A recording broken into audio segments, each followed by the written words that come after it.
আমার ব্যক্তিগত মত হচ্ছে রাজনৈতিক লড়াই এর দায়িত্ব আসলে রাজনৈতিক দলগুলোর।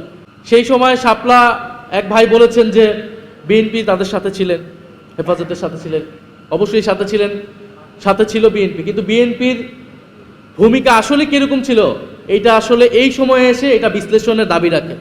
দেশের জনগণের একটা বড় অংশ যখন বিপদগ্রস্ত, এরকম একটা রাজনৈতিক হত্যাকাণ্ড হচ্ছে, রাজনৈতিক দল হিসেবে, বিরোধী দল হিসেবে বিএনপির উচিত ছিল সেই আন্দোলনে নেতৃত্ব নেওয়া, আরো বোল্ড ভূমিকা রাখা। তো শাপলার এই গণহত্যা, শাপলার এই হত্যাকাণ্ড বাংলাদেশের ইতিহাসে, বাংলাদেশের রাজনীতিতে অনেক বড় একটা ক্ষত তৈরি করে গিয়েছে।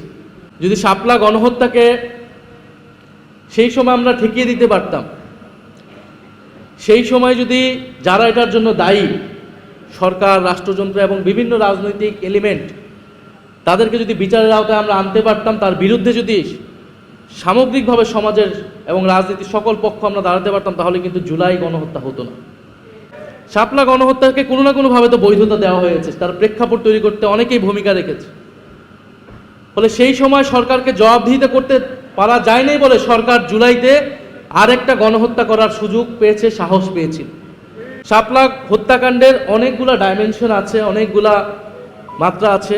তবে একটা কথা বলে রাখা ভালো, আজকে যে আমরা দাবি এখান থেকে উঠাচ্ছি যে এক যুগ চলে গিয়েছে বিচারহীনতার, আমরা আজকে এসে জুলাই পরবর্তী বাংলাদেশে এসে আমরা এটা বিচারের দাবি জানাচ্ছি, এটা কিন্তু ন্যাশনাল ওলামা অ্যালায়েন্সের দাবি না, এটা এনসিপির দাবি, এটা বাংলাদেশের জনগণের দাবি।